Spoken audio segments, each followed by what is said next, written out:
It all started with an unknown woman at the supermarket offering to help decorate my house for Christmas.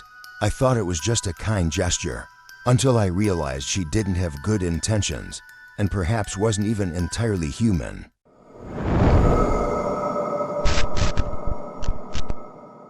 I've never been big on decorating for Christmas.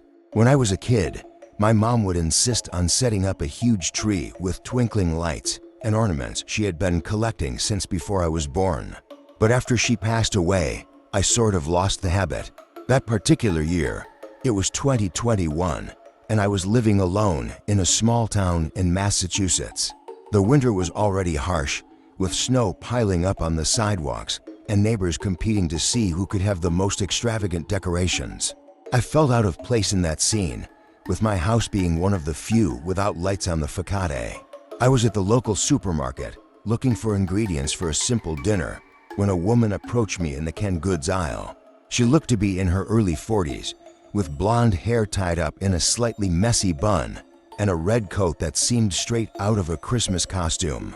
Her smile was warm, but there was something about the way she looked at me that made me uneasy. "Aren't you the guy from the undecorated house on Maple Street?" she asked bluntly. I thought it was strange for someone to notice that, but I nodded, feeling a little awkward. "You can't spend Christmas like that. I can help you make it more festive," she said, as if she had known me forever. I gave a nervous laugh, thanked her, and tried to end the conversation, but she was persistent. "I insist. It'll be fun. Don't even worry about the decorations. I have everything you need." I tried to brush it off, but the woman seemed strangely determined. She said her name was Margaret and that she loved Christmas, claiming that helping others decorate was almost her personal mission. Even though I politely declined, she kept the conversation going, asking about my life, my family, and even my job. It was as if she wanted to know everything about me. I felt a mix of embarrassment and unease. When I finally managed to get away, I headed straight to the checkout, feeling as though I was being watched the entire time. As I placed my bags into the cart, I glanced back, and there was Margaret, watching me with that same smile. Her smile seemed harmless, but there was something odd in her eyes, like she knew something I didn't. I got home trying to forget the encounter, but the feeling of discomfort stayed with me. I turned on the TV to distract myself, but Margaret's image kept popping into my mind. Then, around 8 o'clock, the doorbell rang. I rarely had visitors, so I stood up slowly, my heart already racing. I peeked through the window next to the door, and my stomach churned. It was her. Margaret was there, holding a large box decorated with red ribbons. I opened the door hesitantly, trying to stay calm, and before I could say anything, she said, "I brought some decorations for you. It'll be quick, I promise." I didn't know what to do. Part of me just wanted to say no and close the door, but she was already there, with that insistent smile and her hands full of decorations. She seemed too harmless to be rude to, yet something in my gut screamed that this wasn't normal. Reluctantly, I let her in, thinking that maybe I could get rid of her faster that way. Margaret walked in as if she already knew the house. She placed the box on the floor and began pulling out decorations, wreaths, lights, little snowmen. Everything looked old, like it had come straight out of a Christmas movie from the 1950s. But on closer inspection, some of the decorations had strange details. The expressions on the figurines were slightly twisted, as if they were melting or deformed.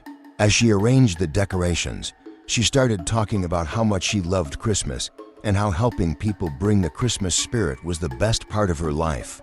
But as she talked, I realized that what she was saying didn't make much sense. She mentioned living in the same town for decades, but I had never seen her before, and the town was small enough that it was strange. Then she mentioned something about the old traditions of Maple Street, but I had grown up here and had never heard of any special Christmas traditions. When I asked her where exactly she lived, she just laughed, looked away, and said, "Oh, around here, around here." Margaret started walking around my living room as if she were in her own home, hanging decorations wherever she wanted without asking me. I stood there, frozen, trying to make sense of what was happening. A feeling of unease washed over me, but I couldn't bring myself to confront her directly. Something about her intimidated me, though it was hard to explain why. When she started hanging a wreath above the fireplace, I noticed something stuck to it. It looked like a small piece of aged paper. When I asked what it was, she quickly ripped the paper off and slipped it into her pocket, smiling as if nothing had happened. "Oh, just a silly thing, nothing important," she said, avoiding my eyes. That was when the unease turned into something more, a sense of danger. "Margaret, I think that's enough for today.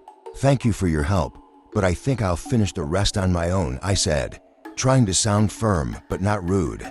She paused for a moment, still holding a decoration in her hand, and looked at me with a smile that now seemed almost menacing. "Are you sure? We still have so much to do. We don't want Christmas to be incomplete, do we?" The way she said it, with an almost theatrical sweetness, sent chills down my spine. Before I could respond, she put the decoration back in the box and started pulling out something new, a set of red and gold candles that gave off a strange smell, somewhere between burnt wax and rusted metal. As she arranged the candles on the coffee table, I noticed the strange smell growing stronger. "These candles are special," Margaret said, her tone almost reverent. "They're family traditions. They make the space more welcoming." The last word echoed in my head in a way that felt unsettling. Before I could ask what she meant by that, Margaret lit one of the candles. The flame seemed ordinary at first, but then it began flickering in an unusual way, as if it were being blown, even though there was no draft in the room. I stood there, hypnotized by the way the light danced, until a sudden sound snapped me out of the trance, a low noise, almost like a whisper, coming from inside the house. "Did you hear that?" I asked, trying to keep my voice steady. Margaret just smiled, as if it were all part of the plan. "Oh, it must be the wind, dear. These old houses are full of personality," but I knew it wasn't the wind. The sound was human-like, an indistinct murmur that seemed to come from the walls. My heart began to race, and instinctively, I moved closer to the door, ready to end this once and for all. "Margaret, I think we should finish another day. It's getting late," I said, trying to sound casual. She didn't respond immediately. Instead, she slowly turned to me and said something that made the blood in my veins run cold. "But we haven't even started yet." That sentence froze me. Her tone of voice was no longer sweet or friendly. It was cold, almost mechanical, as if someone else was speaking through her. Before I could react, the room's lights began to flicker, and the sound of murmurs grew louder, clearer. It felt like multiple voices were speaking at once, but in a language I couldn't recognize. Margaret, however, seemed completely oblivious to the chaos starting to form around us. She picked up one of the ornaments from the box, a sort of golden star with sharp points, and began to spin it slowly in her hands while humming something softly, a melody I had never heard before. My breathing grew heavier, and I felt my body start to react instinctively. Every fiber of me screamed to leave, but my legs felt like they were made of lead. "Margaret, you need to leave now," I said, my voice louder than I intended. She finally looked up at me, and her smile was gone. In its place was an expression I can only describe as predatory. "You don't get it, do you?" she said, with an unsettling calm. "This house has been waiting for this for a long time. You're the perfect host." Before I could respond, the murmuring voices turned into a collective scream, coming from all directions. The screams were so loud and shrill that I instinctively covered my ears, but it didn't muffle them. It was as if the sound was coming from inside my head. Margaret remained still, watching me as though she were waiting for my reaction. The candle light flickered even more, casting distorted shadows on the walls, and I swear I saw one of the shadows move independently, as if it had a life of its own.